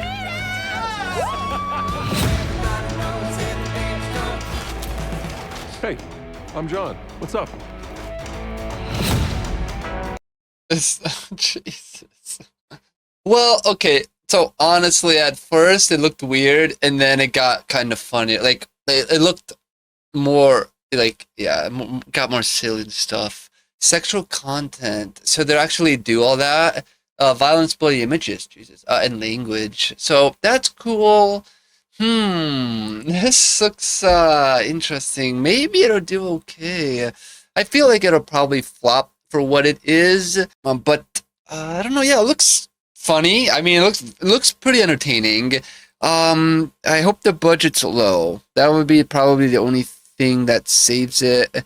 Zoe Deutsch. I think that's how you pronounce it. I'm not familiar with her. And John Hamm. We'll see how much he's actually in it. And then, are all those other people cameos then? Is that what that is? Are there more? So that's cool. Well, I don't know. They shouldn't even show it to ruin it, type of a thing, I would say. It has 142 comments. You had me intrigued with David Wayne, but Weird Al with guns sold. Saw it last night at the MC Screen Unseen. This movie is so stupid in all the best ways. I loved it. My theory is that John Hamm and John Slattery had some kind of bet with each other, and now we get this movie. And that's funny. And then, man, it's always nice to see David Wayne still making movies. Seriously, it's awesome. Why is this movie feels like every Zoe Deutsch movie come together? 109 is at Zach Oyama, who's also Ken Marino's brother-in-law from Dropout, as a terrified bellhop. This isn't really my kind of movie, but I'm borderline sold on it just for the Weird Al cameo. I didn't know I needed Weird Al chasing people with a gun in my life. I'm in for Weird Al. This just overall looks fun. I spied a Ben Wang and I'm sad that theater employees are scared to ask me to leave. Dude's wearing a sweater with the rug pattern from The Shining in room 237. This is supposed to be the next AMC screen unseen on the 29th. So yeah, it looks like people are pretty much entertained with it, so that's good. And then now we can check out the IMDb page for it. It is an hour and a half. That's good. If it's bad, at least they can't say that it dragged, or you know what I mean. But they kind of can. But it looks like there's a lot in it. It's like it should be pretty like moves along pretty like a lot. I don't know. You know, like there looks like a lot of stuff in it. Like I don't know if it could get slow. Maybe it does. But hour and a half. That's good. Rated R. That's good, I guess. Maybe for it needed that just to, have full, no limits. The tags are comedy. That's it. When her fiance uses their celebrity pass agreement, Midwest bride Gail Daughtry travels to Hollywood seeking revenge by pursuing her own celebrity encounter. Interesting. It has 6.6 stars, directed by David Wayne, who I am not familiar with. And he also wrote it looks like. So director, actor, writer. Let's see what he has done down here. 38 credits. He's last week with John Oliver. And then Mr. Throwback, 6.4 stars. Miracle Workers, 2 episodes, 7.1 stars. Not bad, I guess. About 6 stars, I guess. The Second Sound Barrier was a short, a futile and stupid gesture. News Readers, Old Soul, 4.2 stars for that one. Not bad. Definitely a real mix of experience. So that's good. Pretty cool. He has directed or acted in Bob's Burgers and Napa Boys, Novelizers, The Great North, Mr. Throwback, Miracle Workers. Pretty awesome. Reno 911. That's cool. 3 episodes. Pretty cool. Lot of acting credits. Let's see. Wow, geez, too many. And then writing, 230 credits. Wow, this guy has a lot of experience. That's pretty cool. Wow. And then I want to see his upcoming stuff. So he's not directing anything coming up. Acting, he's going to be in Christmas at the Kringles, Noel Tenenbaum this year, post-production. Good, just in time for Christmas, I guess. Backseat. So we'll get a trailer for that eventually. Soon. Backseat Drivers. He plays Mr. Foster. That one's finishing up. That's cool. And then previous all that. Wait, where was? So no upcoming for writing. So that's good. Pretty awesome. A lot of experience for him. And yeah, and he wrote it too. Ken Marino is the other writer. And he has done the state Running Point, 162 credits for acting. 7 episodes of Running Point that got 7.3 stars. 1 episode of Strip Law that got 6 stars. High in Life 2, the video game. He voiced Travis. That's awesome. Solar Opposites. Oh, this is coming out or came out. Wow, nice. This year. All this year. And then last year, or for that, I did Solar Opposites, The Great North, The Resident, for worse. High Potential, Monster High, Dracula, got 6.2 stars. Got 6 episodes. Royal Crackers, The Simpsons, he voiced Dean Belichick, 1 episode. Pretty cool, yeah. Definitely a lot of experience. Wow, really? I mean, geez, in the last, look at the years. Look how many per year. Wow. And they're not bad ratings. 7 stars, 6 stars. Yeah, not bad. Life in Pieces, 8 stars TV series. He did 2 episodes of it. 7 episodes of Wet Hot American Summer 10 years later. TV miniseries. I got 6.8 stars. Pretty cool. Wow, what a lot of stuff. That is crazy. CSI Miami, Grey's Anatomy, Hoodwinked, Raccoon Jerry. That movie is so funny. Angel down here he did Will and Grace. Holy crap! This is all stuff. Produced Children's Hospital, Burning Love, Wanderlust, Rainy Days, The 10, Diggers, Off Limits. Pretty cool. Written Children's Hospital, Wanderlust, Rainy Days, Role Models, The 10, Diggers, Estate. You wrote it, you watch it. Pretty good ratings, all but The 10 and Wanderlust. The rest are 6 to 7 to 8 stars. Well, that's a good sign for sure from this guy. Definitely, I guess you could say he knows what he's doing. Yeah, and then David Wayne is the other. Yeah, we already checked him out. That's pretty cool. We can go down here and check out the cast. A lot of known people. Well, yeah, I'm not familiar, honestly, with Zoe Deutsch. John Hamm, yes. Who else? John Slattery. Oh, this guy too. Joe Lo Truglio. He's pretty funny. Yeah, good, nice mix of people. Weird Al, it's actually in it. Well, they shouldn't show all of that. See, that's a thing. I don't know. And maybe they needed to show that. Maybe there's more cameos or something. Or he has a really funny part. Or he's the only one in it. I don't know. But he's in it enough to get credited. The rating is 6.6 stars. That's not bad. The summary says, reviewers say Gail Daughtry in the Celebrity Sex Pass delivers rapid-fire humor that most audiences laughing consistently, or that had them laughing consistently, with strong ensemble chemistry and an original approach to comedy. However, the film sharply divided viewers, with some finding the writing boring and dated, while others struggled with engagement levels that led to walkouts. Individual performances received mixed reactions, though John Hamm earned specific praise. The comedy clearly resonates with some, while completely missing the mark for others. That's funny because, I mean, if John Hamm is in it for like a little bit, then there's almost to judge him off of. He's a good actor, but yeah, so I don't know. That's not bad of like a review. Oh, you know what I mean, overall.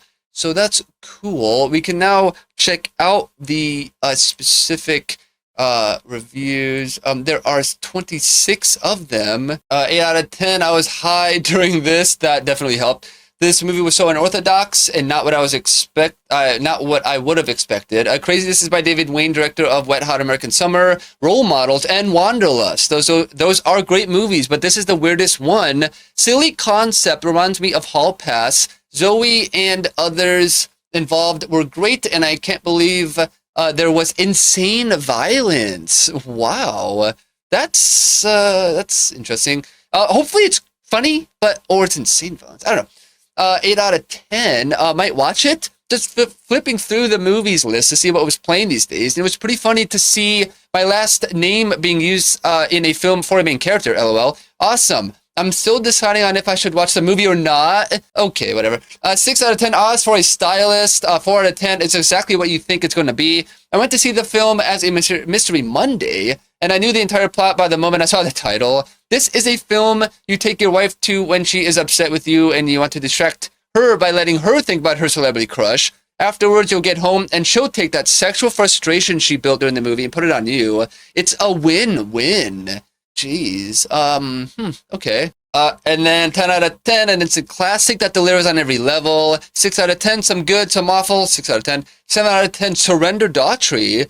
This was released as a Monday mystery movie. You will immediately notice that this is a ridiculous comedy. Her fiance uses this celebrity sex pass, and she has to go to Hollywood to find her celebrity sex pass to even their score before getting married. You soon notice that this movie is based on a very famous Hollywood movie. Gail's fiance, fiance, I guess, looks and sounds like a younger version of Paul Rudd. This film is also chock full of celebrity cameos. I like this film a lot, and I want to see more. That's cool that there are other cameos. So yeah, not bad. All right. That is the what's it called? Yeah. Anyway, yeah, that's cool. It's cool. 3 out of 10. Unbearably bad. It's pretty rare that I walk out of a movie, but I did with this one. Okay, so you don't know how it ends. There are some occasionally funny jokes, but the unfunny ones outnumber them by 100. Overly dramatic bad acting. I honestly can't believe Jennifer Aniston or some of the other cameo actors agreed to be in this. It's just plain bad. That's a spoiler.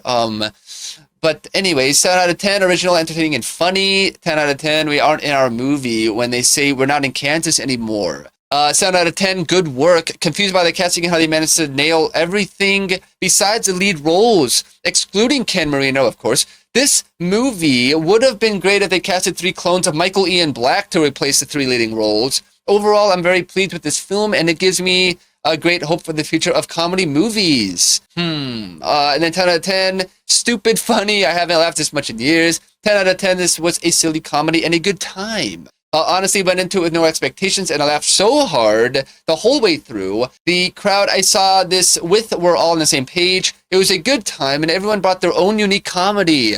Loved both John Slattery and John Hamm. They stole the show, but Zoe Deutsch was amazing. Glad I saw this, and I will be suggesting it to all my friends for a surprise movie night. That's good. Okay, we can go check out Rotten Tomatoes reviews now and see what they are saying. Here it has 80% from the critics, certified fresh. The critics' consensus is a daffy odyssey through LA that's given a lift by Zoe Deutsch's peppy charisma. Gail Daughtry and the Celebrity Sex Pass gives permission to laugh without feeling guilty afterwards. That's funnily worded. Critics' reviews. Lindsay Barr from Associated Press says it's fresh. While this critic may not have laughed out loud much, I also fully enjoyed being in this refreshingly ridiculous world for 93 minutes. More dumb comedies, please. We need them. Jeanette Katsolis from New York Times says it's fresh, saying a film about facades and the fans who buy into them. Gail Daughtry is a cheerfully corny, sometimes surreal caper with a whiff of cynicism beneath the buffoonery. And then Moara McDonald from Seattle Times says it's fresh, 2.5 out of 4, saying Gail Daughtry and the Celebrity Sex Pass is as unwieldy as its title, but it definitely brings laughter, and that in any season is a gift. Rick Bentley from KGET TV in Bakersfield, California says it's fresh, C+. Saying Gail Daughtry and the Celebrity Sex Pass is stupidly funny. Don't go expecting highbrow humor because what you are going to get is low rent jokes. And then Lisa Johnson Mandel from AtHomeInHollywood.com says it's fresh. While David Wayne's directing style is a bit uneven and the timing is off occasionally, he's still able to pull off a fabulously fluffy and eccentric sex comedy, hilariously tied to an awesome classic. Al Alexander from Movies Through the Spectrum says it's fresh, B, giving it a B rating. The white-bearded Slattery is a deadpan goldmine. Who knew he could be in this hilarious? Wayne, that's who.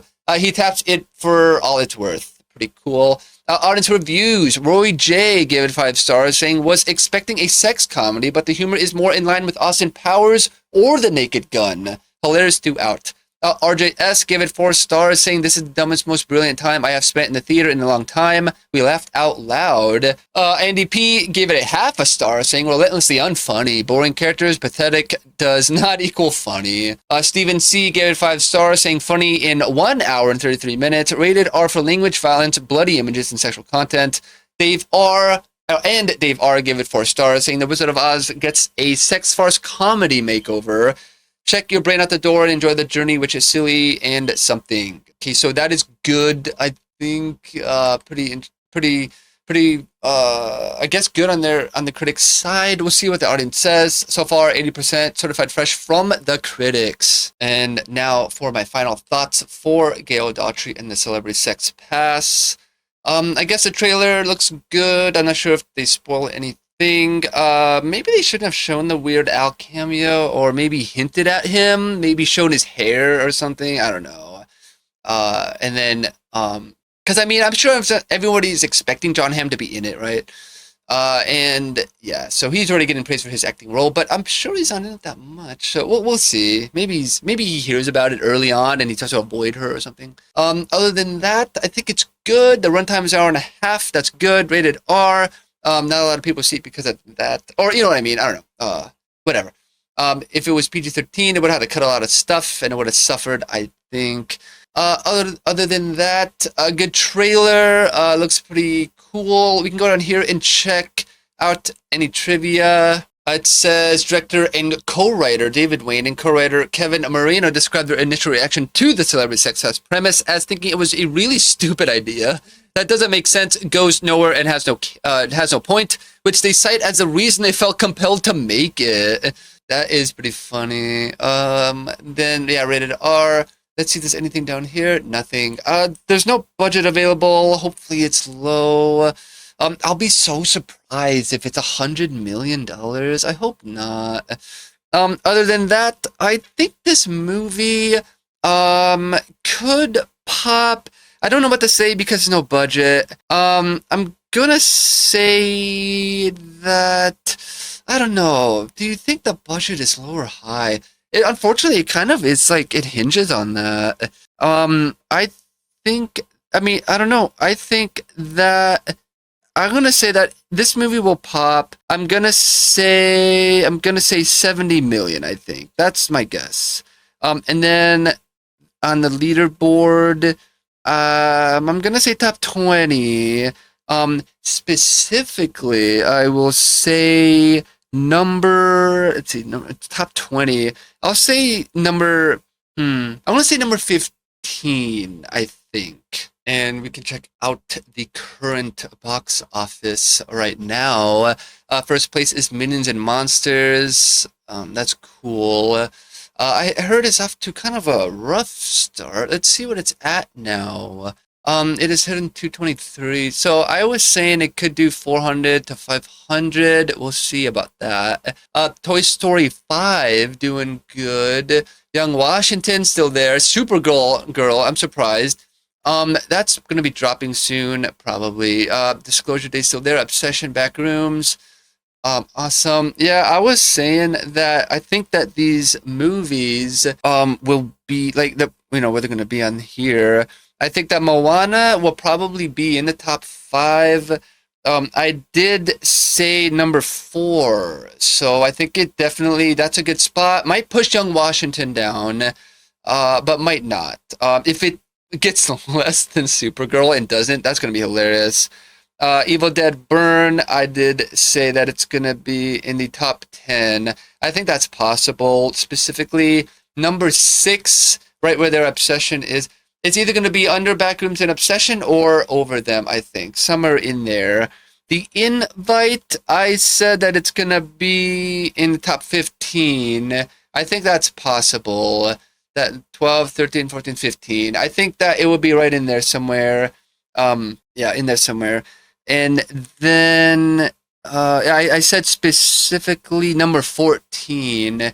So right about here will be The Invite. Oh, it's already number 11. Oh, okay. I didn't even see that. Are any of the movies on here yet? No, none, right? So 11th place for The Invite. So that's not good. Open so 1 million so far. Let's check it out really quick. So it looks book-like. Oh, maybe they tried to recreate what a book would feel on screen. Oh, that would not be out of what A24 would do. They would do something like that. Let's see. So, here it has worldwide 2 million. So, man, I was saying that it's going to do 30 to 40 million. Maybe it's not. The budget might be 20 million. Well, actually, no. Wait, did it say? It said it might be 20 to 30. So, yeah, it might be 20 to 30. That's not a good sign. We'll see if it kicks off by Monday. So maybe this is the first flop so far. We'll see. And then the last one is the Gail Daughtry and the Celebrity Sex Pass. Let's see if that is on here yet. No, not anywhere on here. So I said that it would be let's see, what did I say? I said it was going to pop. If the budget's low, 70 million, top 20, number 15 is what I was saying. I think somewhere in there, right? That feels about right that it would be in there somewhere. So that is cool. Yeah, so this is the current box office. And that wraps up this episode of Mike on Mike. Thank you so much for watching. I really appreciate it. Thank you to iMDB, the numbers, and RottenTomatoes.com. Leave a comment down below about what you thought, and I will see you in the next episode. Peace.